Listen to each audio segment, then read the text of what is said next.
आज जिस मुद्दे के ऊपर हम प्रेस कॉन्फ्रेंस कर रहे हैं वो भ्रष्टाचार का ऐसा नमूना है जैसा आपने शायद हरियाणा की पॉलिटिकल इतिहास में कभी नहीं देखा होगा। इतना खुले रूप से और सीएम ऑफिस के इतने नज़दीक हमने तो ऐसे भ्रष्टाचार का कभी कोई सबूत के साथ जो सामने हो किसी ने ऐसे किया हो कि लाइए मेरे नाम पे कुछ लिख दीजिए, ऐसा भ्रष्टाचार हमने कभी नहीं देखा। और ये महज एक शुरुआत है। आज से हम उस श्रृंखला की शुरुआत कर रहे हैं जिसमें पिछले 8-9 सालों में जो इस सरकार ने प्रोपेगेंडा के माध्यम से एक छवि बना रखी है कि यहाँ खर्ची और पर्ची नहीं चलती, तो आज से हम उस श्रृंखला की शुरुआत कर रहे हैं जिसमें हम इनका नकाब एक एक करके उतारेंगे और इस सरकार में शामिल एक एक व्यक्ति सिर से पैर तक भ्रष्टाचार में डूबा हुआ है वो हम जनता के सामने रखेंगे कि आपके हक का कितने करोड़ों अरबों रुपया इन्होंने खाया है। इस श्रृंखला की शुरुआत हम आज कर रहे हैं।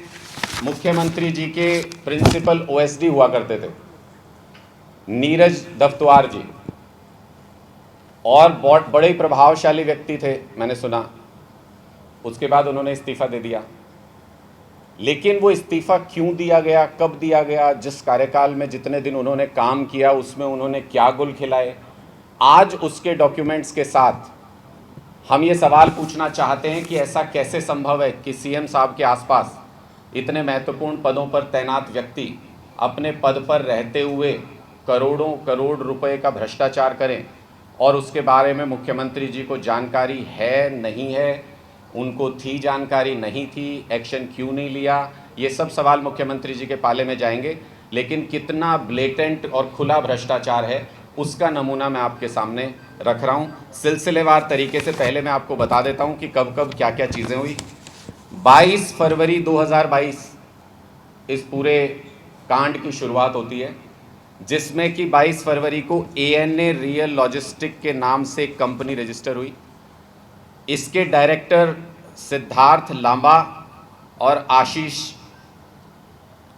चंद्रा जी, और 22 मार्च को अपने बनने के ठीक 1 महीने बाद ये कंपनी झज्जर में 9 एकड़ ज़मीन खरीदती है। मैं एक एक करके इन सारी चीज़ों के डॉक्यूमेंट्स भी आपको दिखाऊंगा, लेकिन मैं एक बार पहले सीक्वेंस आपको बता रहा हूँ। 22 मार्च को अपने बनने के ठीक 1 महीने बाद ये कंपनी 5 करोड़ प्रति एकड़, जिसका मार्केट प्राइस आज के दिन में है, ऐसी 9 एकड़ ज़मीन खरीदती है। तो कितने की हुई? 45 करोड़ रुपए की ज़मीन। इनको वो 45 करोड़ रुपए की ज़मीन सिर्फ 2 करोड़ 73 लाख रुपए में मिल जाती है इस कंपनी को। बाकी का पैसा क्या वो भ्रष्टाचार का पैसा था, वो कैसे पे किया गया? क्योंकि बाकायदा एक कंपनी से वो ज़मीन खरीदी गई। अगर उस कंपनी ने इनको स्पेशल रिलैक्सेशन दिया तो किस आधार पे दिया, किस काम के बदले में दिया, उन सारी चीज़ों को स्पष्ट होना चाहिए। लेकिन उससे भी अचरज की बात कि जब 22 मार्च 2022 को ये 45 करोड़ की ज़मीन 2.25 करोड़ रुपए में इस कंपनी ने खरीदी, उसके बाद इन्होंने उसके लिए CLU अप्लाई किया। हम पहले की सरकारों में सुनते थे कि CLU का कितने बड़े बड़े भ्रष्टाचार होते थे। इस सरकार ने उन सब को पीछे छोड़ दिया है। 15 अप्रैल 2022 को CLU अप्लाई किया गया, और ये भी ध्यान रखिएगा कि उस वक्त नीरज जी अपने दफ्तर में थे, अपना काम कर रहे थे, मुख्यमंत्री जी के बेहद करीब रह के अपना काम कर रहे थे। 15 अप्रैल 2022 को ये कंपनी CLU अप्लाई करती है 9 एकड़ ज़मीन के लिए। 19 दिन के अंदर, 12 वर्किंग डेज़ के अंदर इनको CLU मिल जाता है। 12 दिनों के अंदर इनको CLU मिल जाता है, 12 वर्किंग डेज़ के अंदर, बिजली की स्पीड से। लेकिन उससे भी अचरज की बात यह है कि जिस कंपनी ने अभी 3.25 करोड़ रुपए दे के ज़मीन खरीदी थी और उस पर वो एक बिज़नेस स्टार्ट करना चाहते थे पूरी प्लानिंग के साथ, उस ज़मीन को उनको अचानक लगा कि पैसे की कमी हो गई है और उन्होंने CLU मिलने से ठीक 2 दिन पहले, 4 मई को CLU मिला है, 2 मई को इन्होंने ये कंपनी बेच दी। डायरेक्टर्स चेंज हो गए इस कंपनी के। आपको जान के हैरानी होगी कि इस बार 2.25 करोड़ रुपए की ज़मीन सिर्फ 75 लाख में बिक गई और कम हो गई। बाकी का पैसा क्या रिश्वत के रूप में, क्या भ्रष्टाचार के रूप में डोनेट कर दिया गया जिनको बेची गई ज़मीन। और ये जान के आपको और भी आश्चर्य होगा, इतना खुला ब्लेटेंट भ्रष्टाचार आज तक हमने नहीं सुना कि जिसको ये कंपनी बेची गई 75 लाख रुपए में, वो कोई और नहीं, नीरज दफ्तवार जी की पत्नी और उनके बेटे हैं। उनको डायरेक्टर बनाया गया इस कंपनी में। और उससे भी अचरज की बात, इसको भी एक बार के लिए ये माना जाए कि भ्रष्टाचार करते हुए उनको अपीज़ करने के लिए, उनको ये रिश्वत देते हुए कम पैसे में बेची गई कंपनी। लेकिन जब ये पता लगता है कि ये सुनियोजित भ्रष्टाचार था और पहले दिन से, जिस दिन से ज़मीन खरीदी गई उस दिन से इस योजना को रचा गया था, तो और ज़्यादा हैरानी होती है कि सीएम ऑफिस में बैठ कर के कोई व्यक्ति इतने सुनियोजित तरीके से भ्रष्टाचार कर सकता है। उसका पता लगता है इस कंपनी के नाम से। इस कंपनी का नाम है ANA real logistic. A for Anupam ji, इनकी पत्नी, N फॉर नीरज जी जो साइलेंट पार्टनर की तरह काम कर रहे हैं, उन्होंने डायरेक्टर नहीं बने, वो इसमें सीधे उनका नाम आता, और A फॉर आदित्य, इनके बेटे का नाम।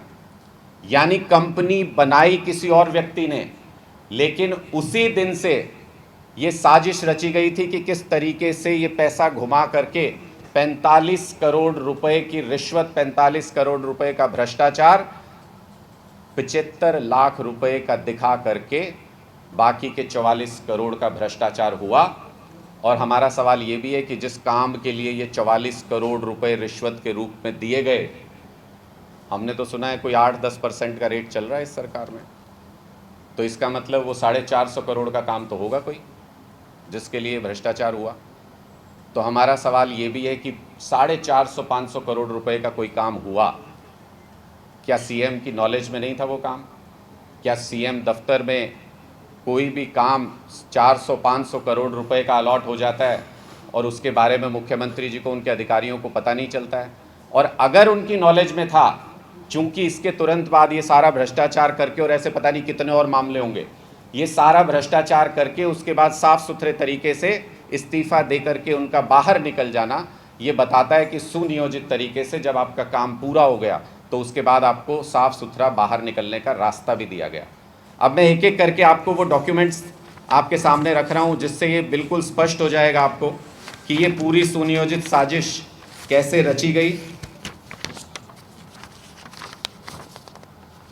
ये वो CLU डॉक्यूमेंट है जो ANA रियल लॉजिस्टिक को सिर्फ 12 दिन के अंदर दे दिया गया। इसकी एक कंडीशन भी मैं पढ़ना चाहता हूँ। इसमें ये लिखा गया, ये मान के कि इतना समय तो लगता ही है, इन्होंने कहा है कि अगर आपके एरिया में, साइट में कोई वेरिएशन है तो 30 दिन के पीरियड के अंदर आप उसमें करेक्शन के लिए आवेदन कर सकते हैं। यानी सरकारी अमला ये मान के चल रहा है कि इससे ज़्यादा ही समय लगता है, इस बीच में अगर किसी को करेक्शन कराना हो तो वो करा सकता है, लेकिन बेचारे ऑफिसर कब तक करेक्शन का इंतज़ार करते? 12 दिन में तो CLU अलॉट कर दिया गया। उसके बाद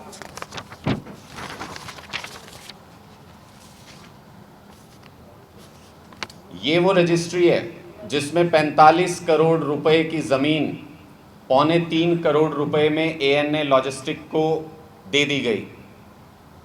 45 करोड़ रुपए की ज़मीन 2.25 करोड़ रुपए में दी, वो इस रजिस्ट्री में सारे उसके डिटेल्स हैं। लेकिन हमारे लिए सरप्राइजिंग और भी बात है, इसके अंदर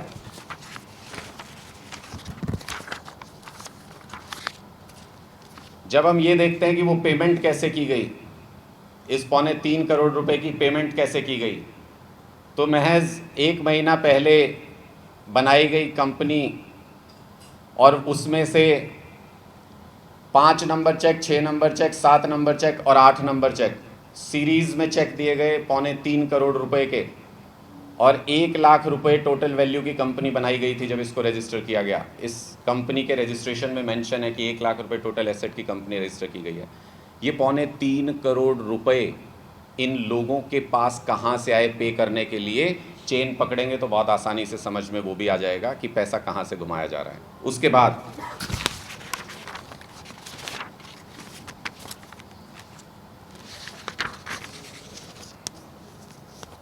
ये वो MOU है जिसके ज़रिए ANA लॉजिस्टिक को नीरज दफ्तवार जी के परिवार को हैंडओवर कर दिया गया महज 75 लाख रुपए में, वो भी कई किश्तों में, उसके भी इसमें मेंशन्ड है।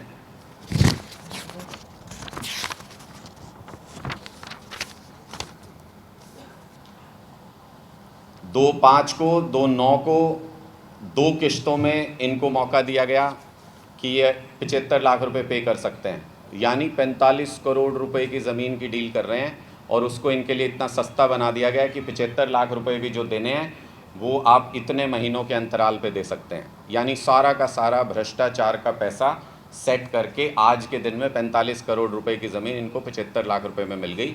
इसके अंदर ही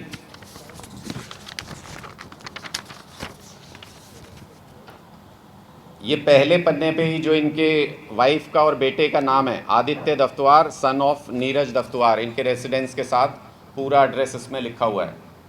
मुझे लगता है कोई भी सरकारी ऑफिसर इतना ब्लेटेंट नहीं हुआ होगा, और जब तक उसको पता हो कि मेरे ऊपर पॉलिटिकल हाथ नहीं है, सरपरस्ती नहीं है, तब तक इतना खुलेआम भ्रष्टाचार हो भी नहीं सकता कि अपने ही नाम सब कुछ लिखवा ले। ये वो जगह है जहाँ पे ये ज़मीन खरीदी गई है। ये एमिटी सिटी करके एक प्रोजेक्ट है जहाँ पे ये ज़मीन खरीदी गई है। आप लोगों को ये जानने में सहूलियत रहे कि इसका मार्केट प्राइस क्या है, इसलिए मैं ये डॉक्यूमेंट आपको दिखा रहा हूँ। इसमें मेंशन किया गया है कि 3 एकड़ से ऊपर अगर कोई ज़मीन खरीदता है तो मई 2022 में उसका रेट 12,000 रुपये प्रति मीटर, यानी लगभग 5 करोड़ रुपए एकड़ उसका प्राइस है। ये इस चीज़ को दिखाने के लिए, और हमने क्योंकि ग्राउंड पे भी वेरिफिकेशन किया तो हम उस साइट के, उस जगह के फ़ोटोग्राफ्स भी आपके सामने रख रहे हैं जहां ये प्रोजेक्ट है और जहां ये ज़मीन खरीदी गई है।